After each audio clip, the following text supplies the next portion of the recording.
Энэ удаагийн бичлэгээр бид функцийн талаар үзэх болно. За тэгэхээр функц гэж юу вэ гэхээр бид нар бол тоон дээр ямар нэгэн үйлдэлийг бол хийдэг тийм. За нэмэх үйлдэл хийн, хасах үйлдэл хийн, үржих, хуваах, зэрэгтэй бишүүлэх, язгуур авах гэх мэтчлэн үйлдэл хийн. За тэр үйлдэлүүдийг бол бид нар тэмдгээр бичиж байгаа. Нэмэх, хасах, үржих, хуваах, зэрэгтэй бишүүлэх гэх мэт. Язгуур авах. Тэгвэл олон үйлдэл зэрэг хийцэн. Тэгээд тэрийг нь бас яг нэмэх үйлдэлтэй адилхан олон дахин хэрэглэх хэрэгтэй боллоо гэж бодъё. Өөрөөр хэлбэл ямар нэг тоо байлаа. Энд нэг тоо байлаа. Түүнийг бид нар 2-оор үржүүлээд гарсан хариуг квадрат зэрэгт дэвшүүлээд 3-ыг нэмэх. Энэ үйлдэлийг бид тодорхой тоонууд дээр тийм. За жишээлх юм бол бүхэл тоонууд дээр эсвэл 1-ээс 100-ийн хоорондох бүх тоон дээр хийя гэх юм бол энийг ямар нэгэн байдлаар нэрлэх хэрэгтэй болж байгаа тийм. Тэгвэл ингэж нэрлэх энэ процессыг бол функц гэж нэрлэж байгаа. Функц. Энэ үйлдэлүүдийг нийлүүлээд нэг тодорхой нэг үсгээр нэрлэнэ гэсэн үг.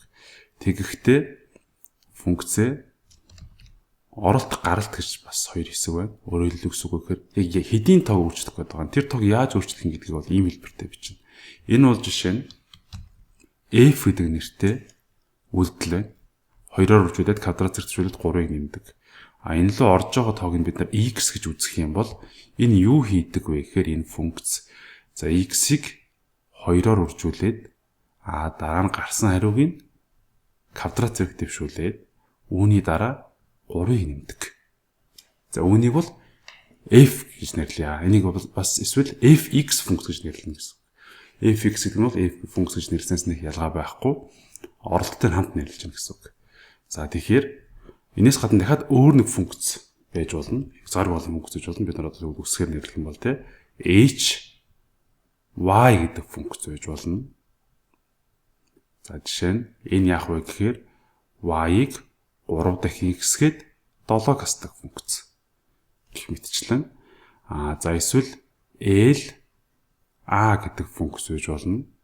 За энэ яах вэ гэхээр a-гаас 3-ыг хасаад 2 хуваадаг гэх мэтчлэн.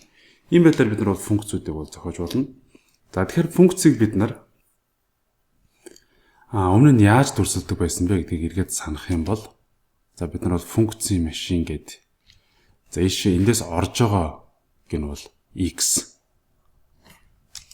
За сумныхаа хажууд бичиж x гэдэг тоо энэ f гэдэг функц руу орохоор эндээс хувирсан буюу гарч ирсэн үр дүнгийг бид нар f of x гэж нэрлэдэг байсан. Эсвэл f of x гэж нэрлэдэг.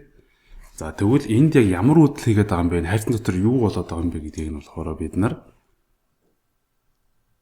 f гэдэг функц нь x гэдэг утгыг аваад энэ утгыг зүгээр квадрат зэрэг төвшүүлээд 3-ыг нэмдэг гэж бодчих. Квадрат зэрэг төвшүүлээд 3-ыг нэмдэг.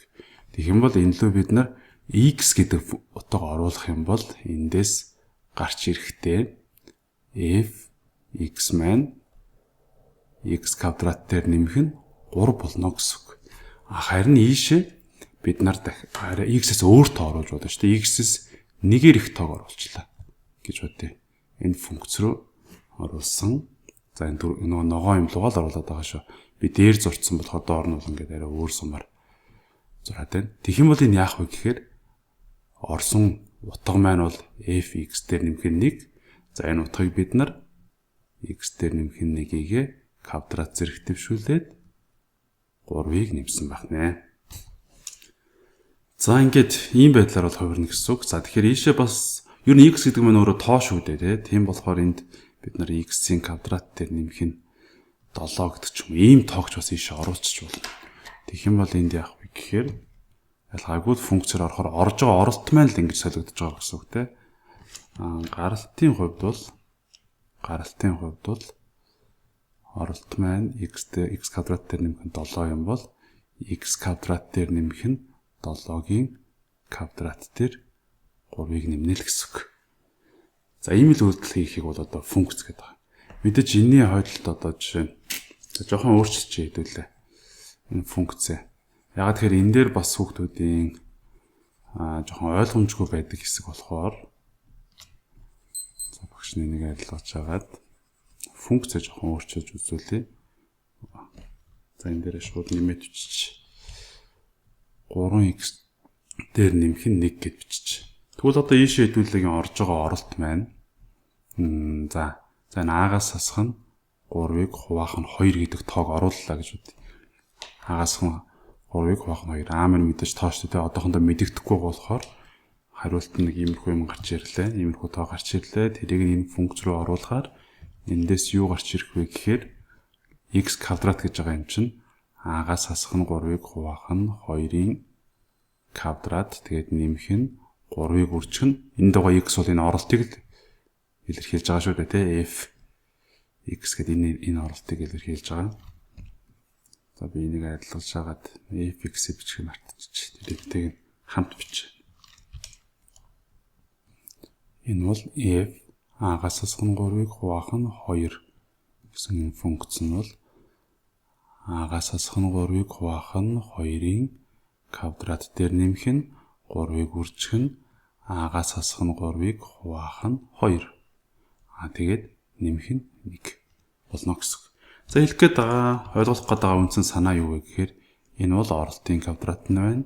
Тэгээд нэмэх нь 3-ыг үржих нь оролт байна. Энэ тохиолдолд оролт нь бол x функц төр гэдэг хөвчлийн x гэж нэрлэдэг. Y-ийг бол маш цөөн тохиолдолд авдаг. Энд байгаа би бол Y-ийг хэлсэн байна. Ягаад гэхээр функцийн дараа нь график байгуулахдаа x, y плейн дээр буюу x, y тэгшинсгт координатын систем дээр байгуулдаг болохоор x-т харгалзах y-рүүдийг олдог. Тэгэхээр y-ийг оруулчих юм бол жоохон мэдээж болно. Гэхдээ жоохон төвөгтэй y-ийг олоод ч байгаа юм шиг, y-ийг нь ороод ч байгаа юм шиг тийм асуудал гарч ирэх болохоор тэрийг бол яадаг. Юу нэг x-ээр юм уу? Аль болох y-гээс өөр тоогоор авбал зүгээр. За мөн нэмж хэлгээд тодруулах хэрэгтэй юм болохоор энд би функц ингэж бичсэн байна шүү дээ, тий. Өөрөөр хэлбэл f гэдэг функц нь x гэдэг оролттой. Тэгээд гаралт нь болохоор ямар үйлдэл хийдэг вэ гэхээр энэ квадрат зэрэг дэвшүүлээд оролтоо 3 дахин x гээд дээр нь нэмээд гарсан дээр нь дахиад 1 нэмдэг. За энэ бичгэлийг бол Cambridge-д бас нэлээд өргөн хэрэгэлдэг. За үүнээс гадна бас нэг хэрэгэлдэг бичгэлт нь болохоор за Монгол мат дээр бас их өргөн хэрэгэлдэг энэ бичгэлт байна. F руу f of x буюу за шууд ингээд энэ үр дүнгээрээ энэ юу хийдэг функц юм бэ гэхээр квадрат зэрэг дэвшүүлээд дараа нь 3-аар үржүүлж оролтоо энэ дээр нэмээд дахиад 1-ийг нэмдэг. Тэгэхээр энэ хоёрын бичгэлд аль нь ч үсэн ялгаагүй одоо ижил зүйлийг л илэрхийлж байгаа. За энэ тохиолдолд бол оролт нь ийм. За тэгээд энэ оролтоос ингэж хувиргаж байгаа гэсэн дэр хувиргалтын илүү үзүүлсэн бол за энд бол оролтоо бас л үзүүлж байна л да. F хаалтан дотор оролт нь ийм байна. Тэгээд гаралт нь энтэй тэнцүү байна гэдгийг бол үзүүлсэн. Ийм бичгэлтэй байх нэ. За дараагийн бидний ярих зүйл бол за энэ оролтыг бол бид нар бас өөрөөр домен гэж нэрлэдэг байгаа. Домен гэж нэрлэдэг. За гаралтыг бол range гэж нэрлэдэг. За энэ дээр 4 за холбор шарангаар. Үүнийг бол бид нар оролт буюу input. За шууд орчуулгаар input те. Тэгээ input руу орж болох бүх тоонуудыг болохоор domain гэж нэрлэдэг. Domain. Эндээс бол гарч ирж байгаа энийг болохоор гаралт гэж байна. За өөр өнгөөр. За цэнхэр өнгөөр бичиж байна. Энийг бол гаралт буюу за output шууд орчуулга бол output те. Output. Харин гарч ирсэн энэ тоонууд нь хэдээс хэдийн хооронд байгаа нийт тоонуудыг нь болохоор бид нар range гэж нэрлэдэг. Range. Буюу за энэ доменыг бол болохоор бас монголоор утгах юм уж биш ээ. Доменыг болохоор тодорхойлогдох юм уж. Өөрөөр хэлбэл энэ функц руу орж байгаа болохоор яг энэ функцийг байнга тодорхой утга гаргаж болдог тэр тоонуудыг бүгдийг тодорхойлогдох юм уж гэж байгаа. Харин утга нь хэд олдоод байгаа юм бэ гэдгийг нь болохоор range буюу утгах юм гэж нэрлэдэг байна. За энэ дээр бас нэг зүйлийг хэлэхэд тодорхойлогдох мөч заримдаа тодорхойгүй байж болно. Мэдээж энэ бол функцээс хамаарна гэсэн үг. За тэгвэл ямар үед тодорхойгүй байж болох вэ гэхээр энд би арай өөр нэг функц авъя. За энд за үсгээс өсчээ те. m a гэдэг функц авчлаа гэж үү. m a гэдэг функц. m a нь болохоор a-г биш нэгийг a хуваадаг. А тоо орж ирэнгүүт нь нэгийг А туудаг ийм функц байна. За бид нар өмнөх шиг ингээд зорч ингүүл арай ойлгомжтой байж магадгүй. Ингээд эндээс А оронгууд А гэдэг тоо оронгууд гаралт нь болохоор иймээс гарахтаа нэгийг тэр тоонд хуваачдаг. Тэгэх юм бол энэ функц биш үү? Байнга утгатай байх хэрэгтэй. Байнга утгатай байх хэрэгтэй болчих. Тэгэхээр энэ дээр бид нарын дараагийн мэдэх ёстой зүйл болохоор функцийн үндсэн тодорхойлолт. За бид нар бол функц гэж юу вэ гэдгийг ойлгох талаар багшин сая зөндөө ярьлаа шүү дээ, тэ. Тэгэх юм бол яг функцийг математикт юу гэж тодорхойлдог юм бэ гэдэг нь одоо их чухал болчих жоога. Яг тэр энэ тодорхойлогдох юм уу? Утгах юм уу ч юу юм? Тодорхойлогдох юм уу ч юу юм гэхээр. За тэгэхээр функцийн тодорхойлолт бол за энд оруулаад ирсэн. In a function, every member of the domain за өөрөөр хэлбэл орж ирж байгаа нь оролтууд энэ тий. Тодорхойлогдох мужийн гишүүн бүр нь every member of the domain. За тэрийг юу гэж үгснээс шалтгаалan тий. Is mapped into exactly one member of the range. Өөрөөр хэлбэл тодорхойлогдох мужаас ямар ч тоо одоо сонгож аваад энэ функц руу орлуулсан бай яг нэг утга гарч ирдэг байх хэвээр. Яг нэг утга гарч ирдэг байх хэвээр. Жишээ нь за одоо энэ функцийн хувьд тодорхойлогдох муж нь болохоор А нь бодит тоо олонлог гэдэг өгч. Тэгвэл энэ функц болох уу болохгүй юу гэхээр одоо энэ нөхцөлийг шалгана гэсэн үг шүү дээ, тий. Одоо f(x)-ийг ингэж бишиж болно, эсвэл ингэж бишиж болно гэж байна, тий. It may be written as f of x equals or f is гэдэг ингэж бишиж болно гэсэн юм хоёр анзаар. За тэгэхээр тэгвэл одоо буцаад сэдвлүүгээ орох юм бол ma тэнцүү 1/a гэсэн энэ функшн маань өөрөө функц мөн үү, функц болох уу гэхээр хэдүүлээ тодорхойлогдох мужийн шалгана гэсэн. Энэ тодорхойлогдох мужийнх нь every member мэдээж энэ дотор хязгааргүй болон утга бид нар авч болно. Гэхдээ одоо хэдүүлээ бодно эндээс тэр нь болохгүй байж магадгүй дээ гэсэн тэр утгыг бид нар сэжигтэй утга буюу special case гэж нэрлэж байгаа. Тэгэхээр энэ дээр нэгийг хэдийн тоод хувааж болохгүй вэ гэдгийг хэдүүлээ бодъё. Тэгэд тэр тоо маань энэ бодит тоо олонлог дотор байгаа юу гэдгийг хэдүүлээ бодъё л доо. Тэгвэл бид нар бага ангиас үзснээр бол нэгийг тэгт хувааж болохгүй. Тоог тэгт хувааж болохгүй. Тэр нь өөрөө ойлгомжгүй болдог те тодорхойлогдохгүй. Тэгвэл энд бид нар тэгийг тавих юм бол хэд болох вэ гэхээр утга нь олдохгүй.